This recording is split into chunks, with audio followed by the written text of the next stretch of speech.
Hello, this is Joe from Joe's Transformer Toy Reviews. What we have here, I'm reviewing today, is Titan Returns 2016 Voyager-sized Alpha Trion with Sovereign. This figure retails for about $20 or so at most places that sell Transformers, such as Toys R Us, Walmart, Amazon, or any places like that.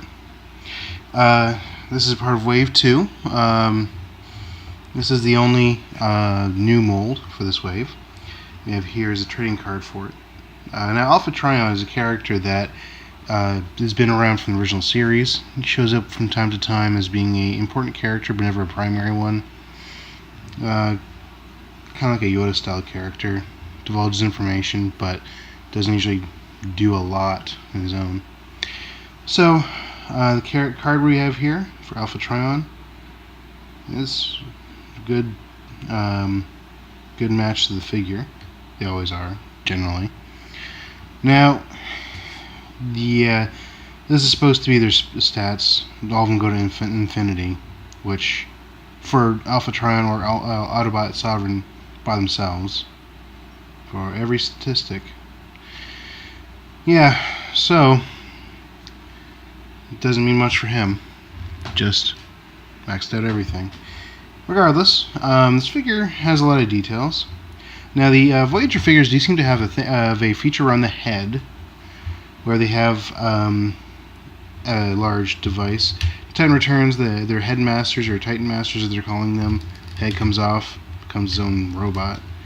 With these, the Voyager-sized ones, they have a special head feature.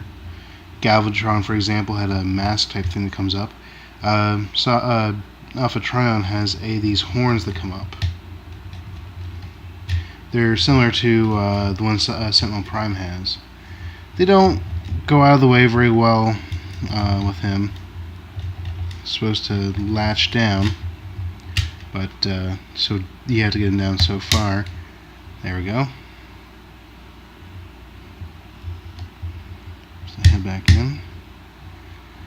Yeah, if you don't need to use them, but they do.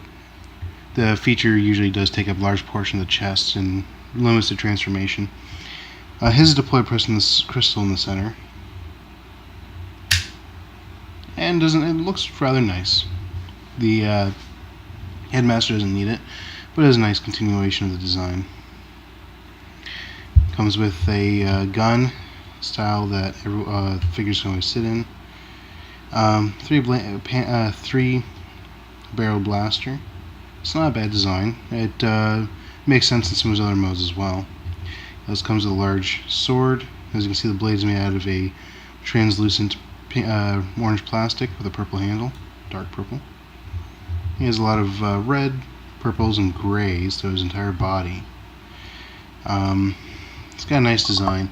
A lot of range and fluid joints that don't require a lot of work to move. Don't need to ratchet mostly, but they also stay where they're supposed to be.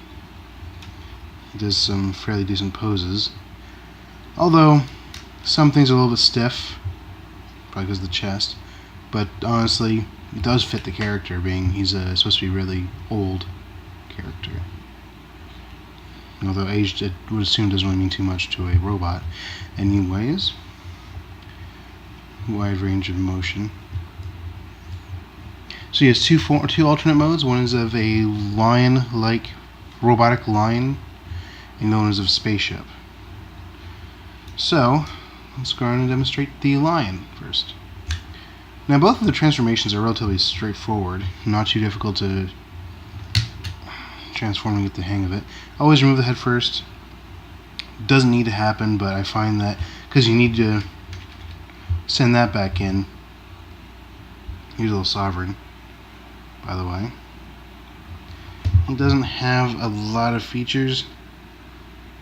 It does look like a bit like a It's a little bit generic, but fine figure nonetheless. Fine headmaster. The this cowling, or whatever you want to call that head feature, takes a little bit of getting used to get to snap in, and you can't really do it properly with the head in place. At least I have not been able to. So first you turn the hands facing up, turn, and that becomes the jaw of the lion. Kind of nice so that you can give him something to put in his mouth. On his back is a pod. It's a cockpit for both modes, both alternate modes. So pushing lion and head together. That was a very obvious part of the transformation. Honestly, the rest of it is pretty straightforward, but the results are very nice, I find.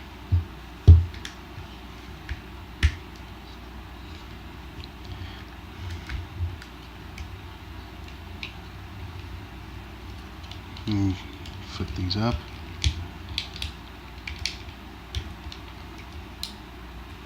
And flip the legs down.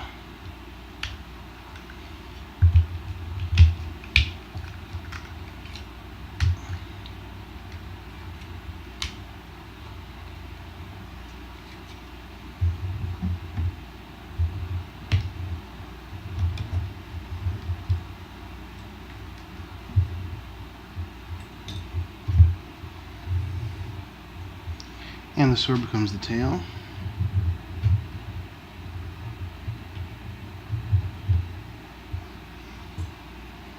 And a cannon for the thigh. Now, Sovereign is being prepared to go in the cockpit. Cockpit's pretty straightforward. He fits in snugly. So I need to push him down to get him to fit in there properly. So here's the lion mode. Lion mode's got some pretty good range of motion. It reminds me of a figure that came out a couple years ago in Transformers Prime.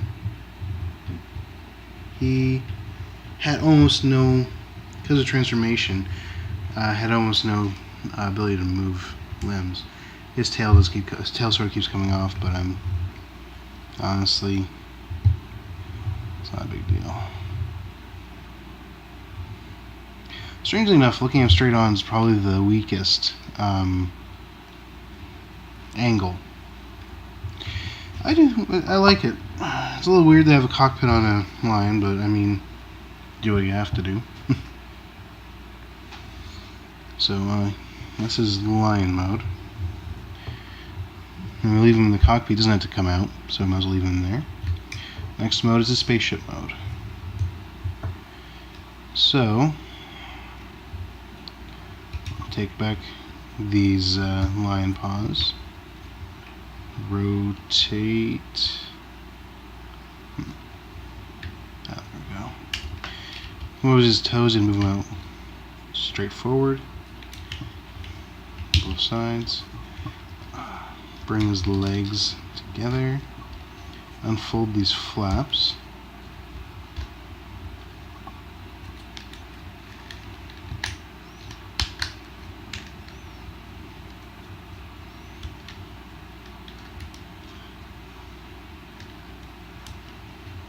You bring the limbs back to the original position, starting point for the robot.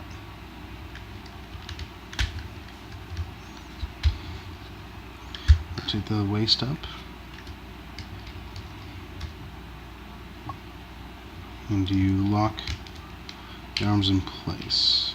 The head in place, basically. With the cockpit up.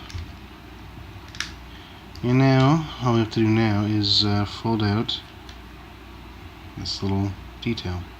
And that's not just a little neat little detail, it also keeps it upright. Put on this little, the gun there is a deck gun, which I like, the design. And then attach the sword here. Can't do much to the sword. If it looks like a sword, it's going to be out of place no matter where you put it. So that's the spaceship mode. The colors do make it look a little slapdash, but honestly, I do like the design. It's got a nice destroyer look to it. If it was with a cockpit, it looked like it was like one of those giant spaceships you see in sci-fi animes or TV shows. And I like that design. Of note, the deck here looks a lot like a aircraft carrier, and that's reason why everyone's pretty certain this design's gonna be reused for a aircraft carrier transformer. So the deck can rotate here, and just a lot of a nice look. You can't really see much of the lion besides the claws or the shapes on the sides. Overall, I like all three modes are pretty well made. I would definitely recommend this for any age. The robot mode, all the three are fairly strong modes, but you can see most of the issues you may have with the robot mode. Just not a lot of places to store the weapons, but it's not a big deal. But the colors are very bright and loud in some cases, you'd call it. If that bothers you, I do think he's a good fit for most ages. There's no choking hazards, no pinching hazards, nothing to worry about for small children. So you know that you usually have age ranges around 8. If a child around 5 were to play with it, I don't think they'd have too much of a problem. The transformation is really simple, but enough steps to really make the different modes distinct. But imagine it'd be like you can see a kid having a lot of fun with it. And for collectors, the character Alpha Trion, always worth looking into. So that's my review. Definitely recommend this one. If any of this looks good to you, definitely pick it up when you get a chance. So this is Joe from Joe's Transformer Toy Reviews. If you have any questions or comments, please leave them down below, and subscribe.